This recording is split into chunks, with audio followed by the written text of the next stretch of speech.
ओम नमः शिवाय। दोस्तों, जय श्री राम। जैसा कि आप लोग जानते हैं कि सावन का महीना स्टार्ट हो गया है और हमें अच्छा मौका मिला है शिव जी को प्रसन्न करने का।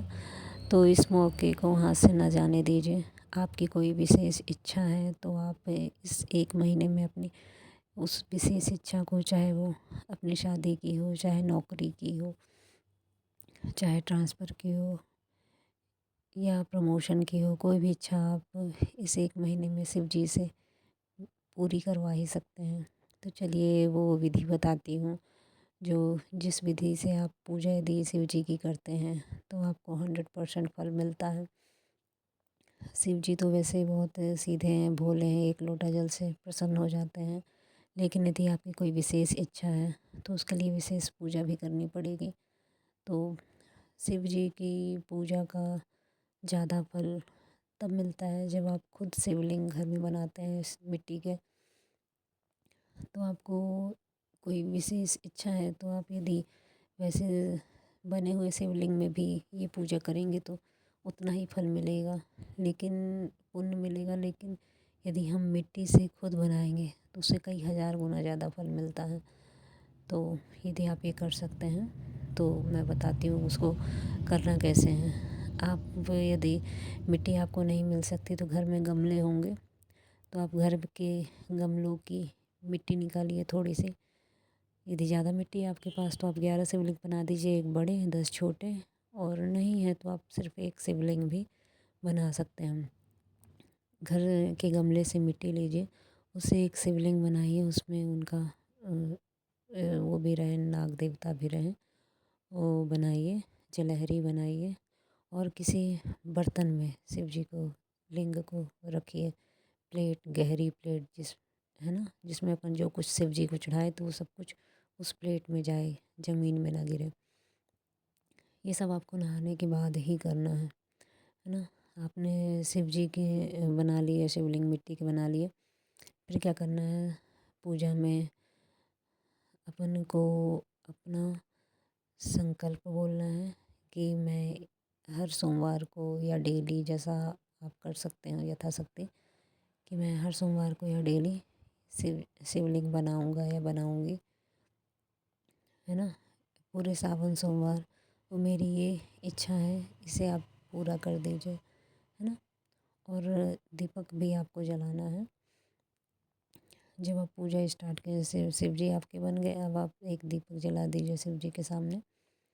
और फिर आप शिव जी को सबसे पहले तो जल चढ़ाइए, है ना। इसके बाद दूध, दही, शहद, गंगा जल, ये सब चढ़ाइए आप एक एक करके। फिर लास्ट में आप फिर से जल चढ़ाइए और उनको, शिव जी को अच्छे से साफ़ कर दीजिए। जो जो चीज़ें अपन ने चढ़ाई है, दही, दूध, घी, गंगा जल, वो दोबारा फिर लास्ट में जल चढ़ा के उनको अच्छे से साफ़ कर दीजिए। फिर जल से साफ़ करने के बाद आप उनका श्रृंगार करिए, त्रिपुंड लगाइए उनके माथे में, है ना। और फिर इसके बाद अपन उनको जो उनके फेवरेट चीज़ें होती हैं, फल, फेवरेट फ्रूट्स, फेवरेट पत्तियाँ, है ना, जैसे है बेलपत्री। बेलपत्र में जो चिकना वाला हिस्सा होता है उसमें आप हो सके तो चंदन से, सफ़ेद चंदन से राम लिख करके उस चिकने वाले हिस्से को उल्टा करके शिव जी को चढ़ाइए। उल्टा करके आप शिव जी को चढ़ाइए और 11, 7, 5, 3, 1 ऐसे आप बेलपत्र चढ़ा सकते हैं शिव जी को। और फिर आप उनको जैसे बेलपत्र तो हो गए, धतूरा का फूल, धतूरा के फल, खड़ी मूंग, 11 चावल, 11 चावल गिन के चढ़ाते हैं तो अपन के संकट कटते हैं। और 11 चावल जो अपन चढ़ाते हैं गिन करके तो उसको खंडित नहीं होना चाहिए, सहंगे चावल चढ़ाने चाहिए शिव जी को, है ना। सब हार्ड चीज़ें अपन फिर लास्ट में चढ़ाते हैं शिव जी को। और ये सब चढ़ाने के बाद फिर आप एक माला ओम नमः शिवाय कर सकते हैं, महामृत्युंजय का जाप कर सकते हैं। यदि आपको कोई बीमारी हो तो शिव चालीसा का पाठ कर सकते हैं, जैसा आपके पास टाइम हो। फिर आप डेली वो चीज़ करिए, है ना। फिर ये सब करने के बाद अपनी मनोकामना बोल दीजिए शिव जी को। फिर शाम को दिन ढलने के पहले आपको शिव जी को विसर्जित भी करना है।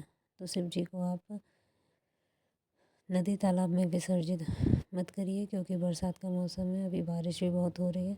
आप अपने घर के किसी गमले में ही शिव जी को विसर्जित कर सकते हैं। आप अपने हाथ से शिव जी को मिटाइएगा नहीं, बस उसमें विसर्जित कर दीजिएगा, लिटा दीजिएगा उनको। फिर पानी डालते जाइएगा, अपने आप वो मिट्टी अलग अलग हो जाएगी। फिर नेक्स्ट डे आपके लिए डेली बनाना है, तो दूसरे दिन आप फिर से यही प्रोसेस करिए। और डेली नहीं बनाना है तो अगले सोमवार को फिर यही प्रोसेस करिए। 4 सोमवार जितने भी हैं इस सावन में, 4 ही सोमवार हैं, चारों सोमवार आप ऐसा करिए। हाँ, स्टार्टिंग में आपको नारियल भी रखना है, यदि आपकी कोई विशेष इच्छा है तो नारियल भी रखिए। उसमें अक्षत जो होता है ना, धागा, उसको बांध के फिर लास्ट सोमवार को आप उस नारियल को फोड़ दीजिए, है ना। और जो शिव जी को अपन जितनी चीज़ें चढ़ाते हैं, जो जल उसमें रहता है थाली में, उस जल को थोड़ा सा आप पी लीजिए। घर में सारे सदस्य को थोड़ा थोड़ा पिला दीजिए। अपने सर में थोड़ा सा डाल लीजिए। यदि कोई बीमार व्यक्ति है तो उसको भी पिलाइए, उसके सिर में डालिए, है ना। घर में नेगेटिव एनर्जी है तो थोड़ा थोड़ा घर के हर एक कमरे में छिड़क दीजिए, फिर उसको विसर्जित करिए। आप यदि ऐसा हमेशा करेंगे, हर सोमवार को करेंगे, तो ऐसा हो ही नहीं सकता कि आपकी इच्छा पूरी ना हो। क्योंकि मेरी इच्छा पूरी हुई है। मेरी तबीयत ख़राब थी तब मैंने ये काम किया था, ये पूजा की थी, उससे 100% फल मिला था मुझे। भगवान आपकी भी इच्छा पूरी करें। ओम नमः शिवाय। जय श्री राम।